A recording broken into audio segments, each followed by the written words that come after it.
Basically 3 साल में अपने को पैप स्मेयर कराना होता है, बीमारी हो चाहे नहीं हो। और आपके केस में तो ज़्यादा ज़रूरी है। तो ठीक है पैप मैम। स्मेयर तो होगा ही होगा। दूसरा ये कि आपके अंदर का लेयर का थिकनेस ज़्यादा आ रहा है। तो एक तो होता है कि अपन ने सिंपल ब्लाइंड बायोप्सी ले ली, अंदर कुछ देखा नहीं, लेकिन उसमें सिर्फ बायोप्सी की रिपोर्ट पे अपने को डिपेंड रहना पड़ेगा कि नॉर्मल आई, पॉजिटिव आई, जो भी आएगा। लेकिन एक हिस्ट्रोस्कोपिकल बायोप्सी होती है, इसमें अंदर से दूरबीन डाल के देख लेते हैं। तो एक अंदर कोई एबनॉर्मल एरिया है, कोई पॉलिप है सपोज, तो पॉलिप निकाल दिया जाता है। तो क्योंकि जो दर्द हो रहा है तो हो सकता है इसमें पॉलिप ही हो, जो भी क्लियर दिख नहीं रहा हो। हाँ, तो पॉलिप होगा मोस्ट प्रोबेबली, तो पॉलिप निकालने के लिए दूरबीन डालनी ही पड़ेगी। ठीक है तो दूरबीन डाल के पॉलिप होगा तो पॉलिप निकाल देंगे। और अंदरूनी और कोई प्रॉब्लम दिखी, कोई एबनॉर्मल एरिया दिखा और स्पेसिफिक बायोप्सी लेनी है तो वो स्पेसिफिक बायोप्सी भी ले सकते हैं। ठीक है मैम। और तीसरा, साथ के साथ ही अंदर का लेयर का थिकनेस और ज्यादा दिख रहा है तो उसको डीएनसी भी कर देंगे। ठीक है। चौथा, अगर बार बार पीरियड्स आ रहे हैं, पीरियड्स आते हैं तो साथ के साथ मिरेना इंसर्ट की जा सकती है। मिरेना आती है, कॉपर टी जैसे एक डिवाइस होती है प्रोजेस्टेरॉन वाली, जिससे थोड़ा थोड़ा हार्मोन निकलता रहता है और अंदर का लेयर का थिकनेस फिर बढ़ता नहीं है। और अगर पॉलिप भी होता है और अगर अपन मिरेना यूज कर लेते हैं तो दोबारा पॉलिप बनने की संभावना ना के बराबर होती है, क्योंकि पॉलिप बनता है अंदर के लेयर की थिकनेस बढ़ जाने से और बार बार बढ़ते रहने मैम से। इसका नुकसान क्या है, मतलब जैसे कि अगर मैं ये करा इसमें लूँ, कैंसर बन सकता है। नहीं नहीं अभी जैसे इसकी करा लूँ, या फिर इसको निकलवाना ही ठीक रहेगा? यूट्रस को, हाँ। तो यूट्रस को निकाल सकते हैं, वो जैसे फिर परमानेंट इलाज हो गया। है।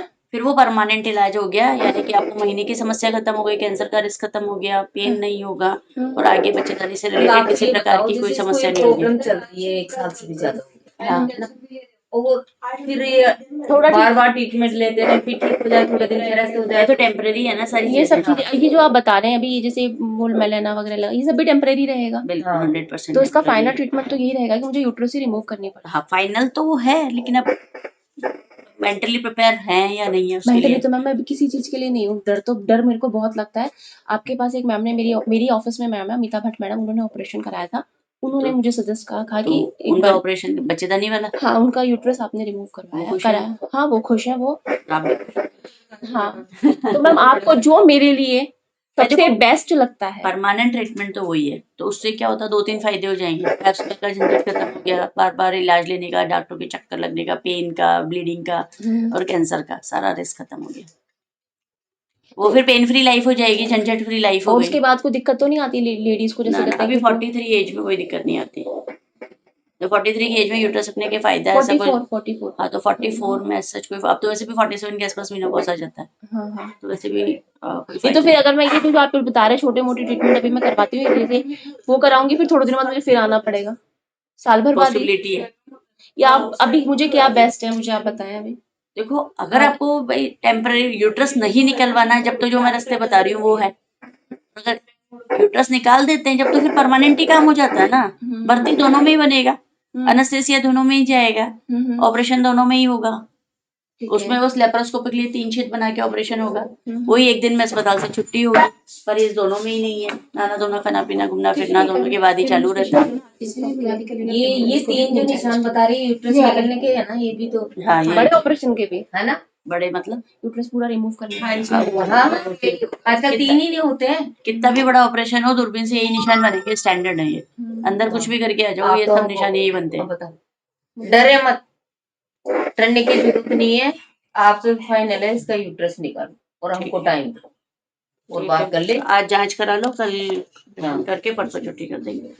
नहीं, आज एडमिट नहीं होगी, लेकिन नहीं, जांच करानी है आज। हाँ, आज एडमिट नहीं कर रहे, आज होगा भी एडमिट। आज जांच वांच करा लो। आगे जिसमें एक ही दिन में दोनों चीजें नहीं हो सकती। ठीक है, जैसे आज आज ओपीडी बना तो जांच आज ही तो आज आप मेरा यूट्रस रिमूव वाला ही करेंगे ऑपरेशन?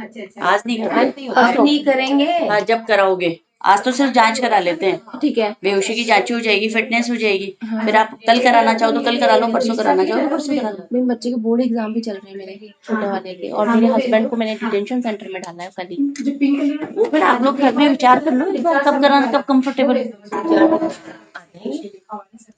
आप घर का प्लान कर लो, जब तक आपकी ब्लीडिंग अभी थोड़ी हो रही है। ब्लीडिंग मैम अभी तो मेरी कल तक तो बहुत ज्यादा थी, रात को। तो मैं गोली लिख देती हूँ, हाथी गोली ले लो जब तक आप।